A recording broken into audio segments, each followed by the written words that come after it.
Bonjour ou bonsoir à vous, frères et sœurs en éternité. J'espère que vous vous portez à merveille. Dieu soit loué. Nous vous recommandons à l'action de grâce du Père Mère Créateur et de tous vos ascendants divins.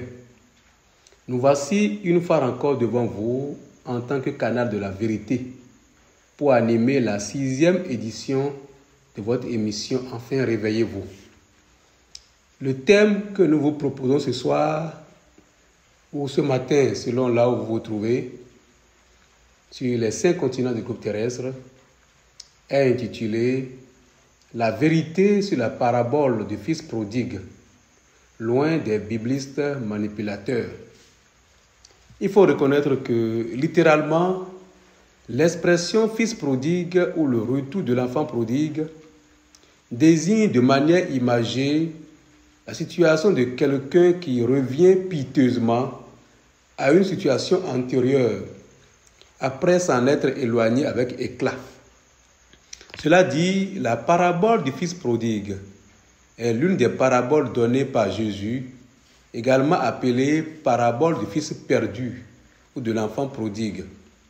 On l'appelle quelquefois parabole du Père miséricordieux ou des fils retrouvés, ou parabole du Père et des deux fils. Elle est relatée dans l'Évangile selon Luc, chapitre 15, versets 11 à 32. Il faut souligner que cette parabole raconte le retour d'un fils qui revient sans un sou, vivre auprès de ses parents après avoir dilapidé l'héritage qu'il avait réclamé. À sa surprise, il est néanmoins accueilli chaleureusement par son père, ce qui provoque la jalousie de son frère aîné. Quelques faits marquent ce passage, surtout le verset 17 où, lorsque la souffrance a atteint son comble, le fils prodigue est entré en lui-même. Et de là, il se rappelle la richesse de son père et la multitude des aides qui l'assistent. Au cours de nos dernières émissions, frères et sœurs en éternité, nous savons déjà que la Bible est un document falsifié par les extraterrestres Anunnaki, par l'intermédiaire de leurs valets, comme l'empereur Constantin et ses suites. Non seulement la Bible, mais tout ce que nous pouvons nommer des livres sacrés n'ont pas été épargnés du mensonge planétaire. Le document qu'on appelle donc la Bible ne peut inspirer aucune confiance à travers son contenu, car comment peut-on compter sur un ensemble de documents manuscrits des anciens chroniqueurs ou un ensemble de codex qu'on a pris une dizaine d'années, soit 381 à 390 de notre ère, pour modifier le contenu afin de satisfaire les objectifs d'un empereur, fut-il Théodose Ier et autres. Pour mémoire, l'Ancien Testament a été déjà compilé au IIIe siècle avant notre ère sous la houlette du souverain et pharaon Ptolémée II de la dynastie Lagide. Pour donc corroborer notre argumentation, lisons ce qu'a dit le Maître Jésus lui-même, à qui l'on attribue la parabole que nous étudions, dans une de ses canalisations qui remonte en 2014, je cite: « J'aimais user de paraboles pour marquer le coup, mais là où j'étais cité, mes explications sur les exemples que je donnais étaient laissées de côté, si bien que le sens en devenait obscur et contradictoire.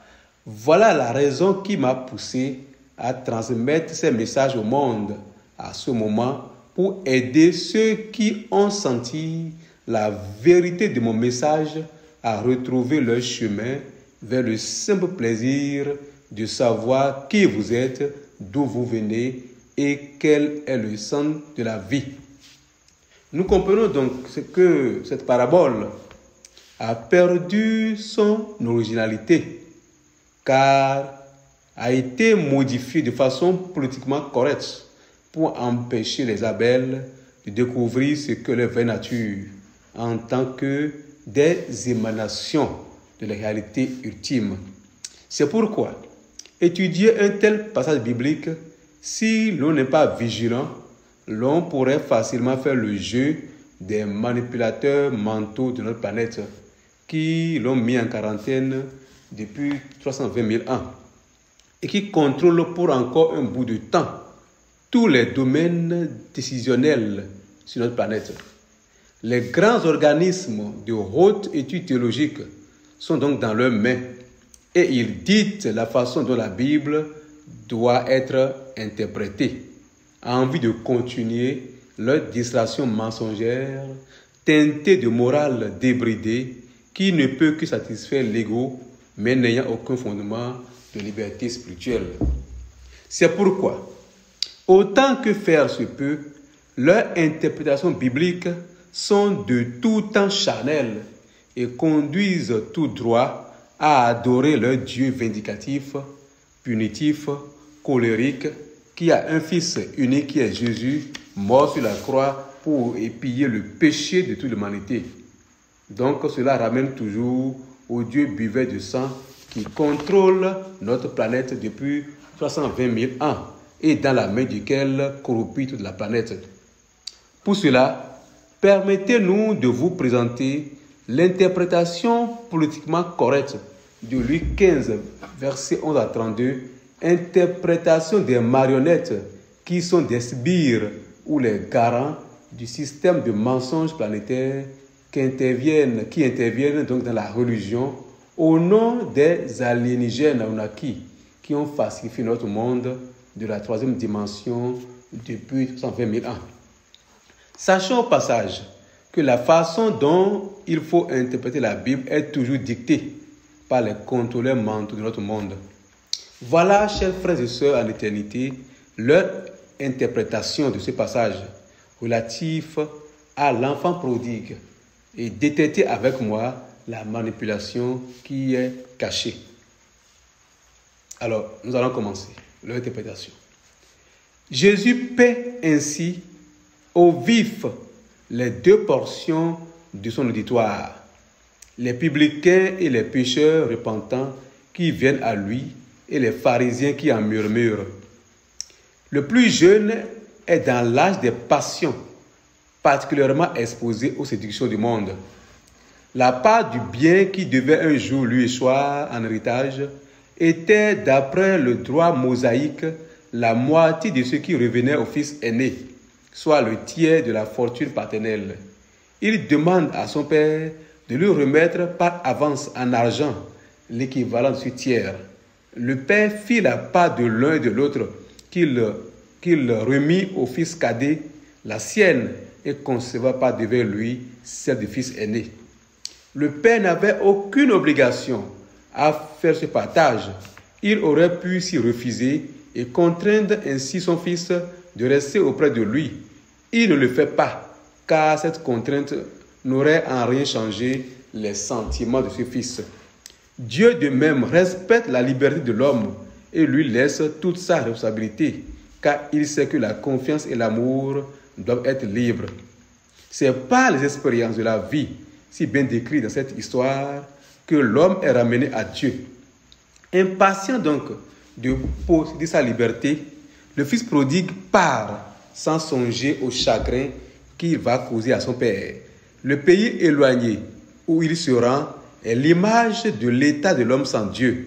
L'éloignement de Dieu est l'essence même du péché. Tout ce qui va suivre n'est que l'inévitable conséquence du départ de l'enfant prodigue.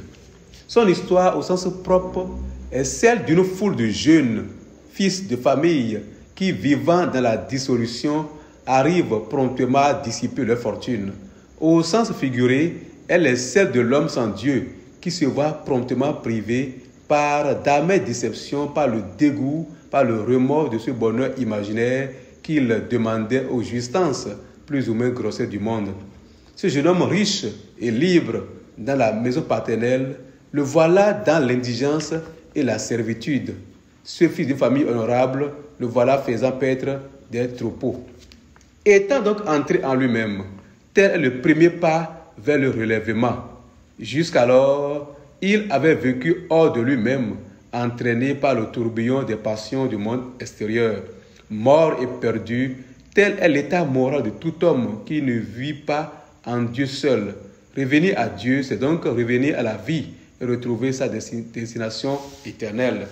Jésus décrit cette parole, le péché et ses suites amères, la repentance et le bonheur ineffable de la réconciliation avec Dieu. Mais il ne se présente pas comme le médiateur de cette réconciliation. Dans d'autres déclarations, il indique nettement l'œuvre de la rédemption qui seule permettra à l'homme de rentrer en grâce auprès de Dieu, de recevoir l'esprit d'adoption. Ce fils aîné était donc occupé au service de son père, au champ, employé à une œuvre bonne en soi. Et pourtant, les sentiments de son cœur qu'il va nous révéler n'ont rien de filial. Jésus, après avoir retracé le tableau du pécheur repentant et réconcilié avec Dieu, nous présente maintenant l'image des pharisiens mécontents. Pour le fils aîné, être dans la main de son père n'est pas un bonheur, mais un service dont il compte les années. Il se vante de n'avoir jamais violé les commandements de son père.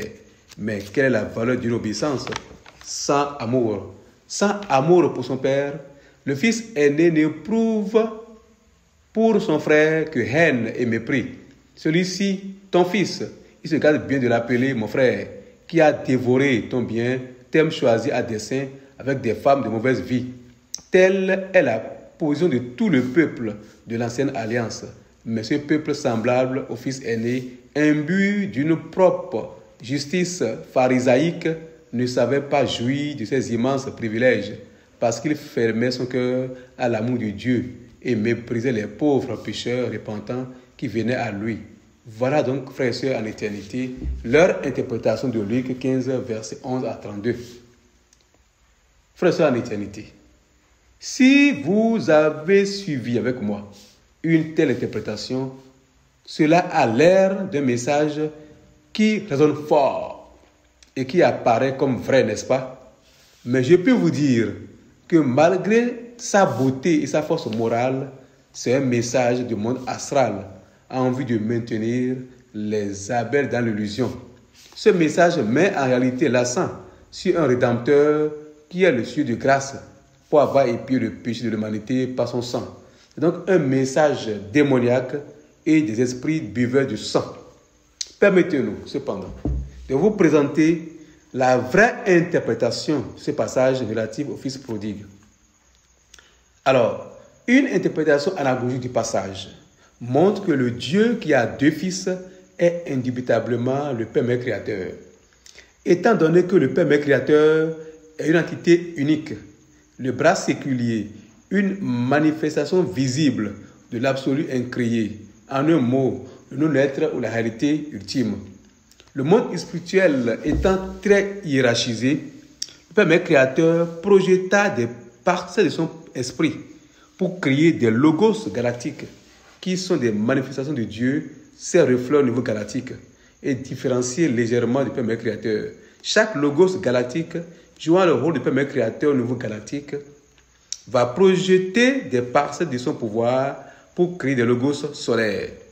Il faut souligner que chaque logos solaire est la manifestation du logos galactique au niveau solaire, l'esprit de Dieu au niveau solaire. C'est lui qui dirige, au nom du Père Mère Créateur, le système solaire. Au plus bas niveau se trouve donc le logos planétaire qui dirige la planète en tant que manifestant du logos solaire au niveau planétaire.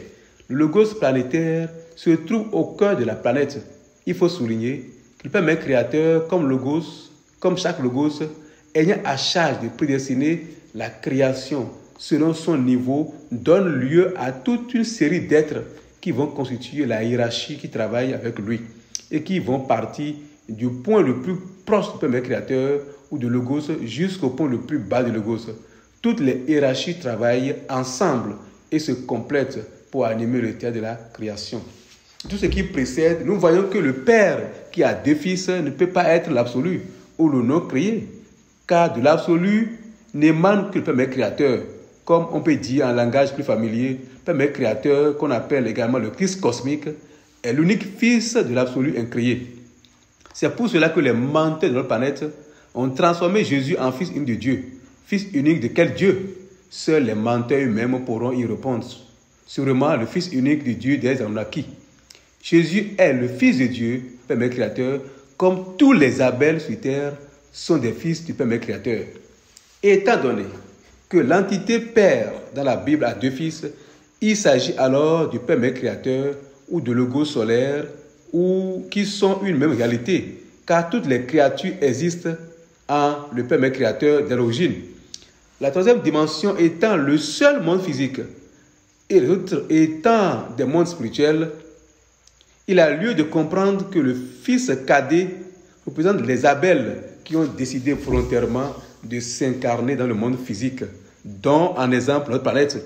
Le fils aîné représente les autres humanoïdes vivant dans le monde des dimensions supérieures.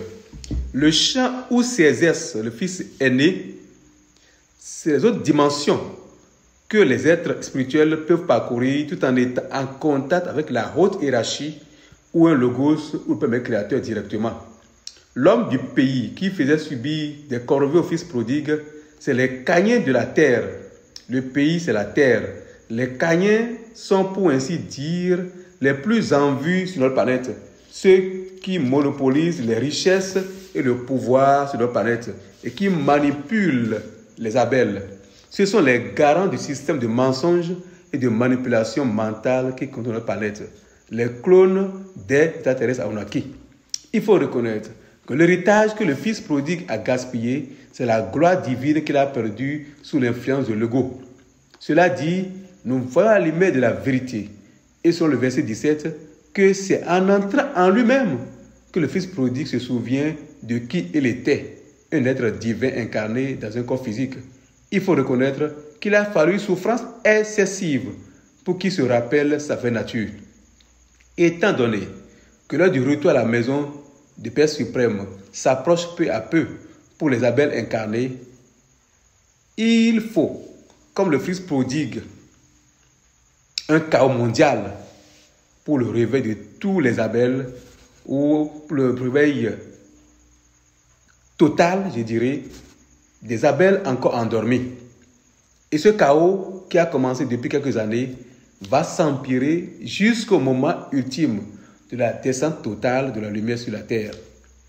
Force est de remarquer que la parabole a été réécrite par Jérôme d'Almasie sur ordre de Théodose Ier, car contrairement à ce qui est mentionné dans le passage comme attitude du frère aîné, les entités multidimensionnelles qui travaillent avec le Père Mère Créateur œuvrent plutôt comme aide pour le retour des êtres incarnés des corps physiques. Et ce sont des êtres merveilleux, excepté les rebelles qui ont pris la voie du libertinage.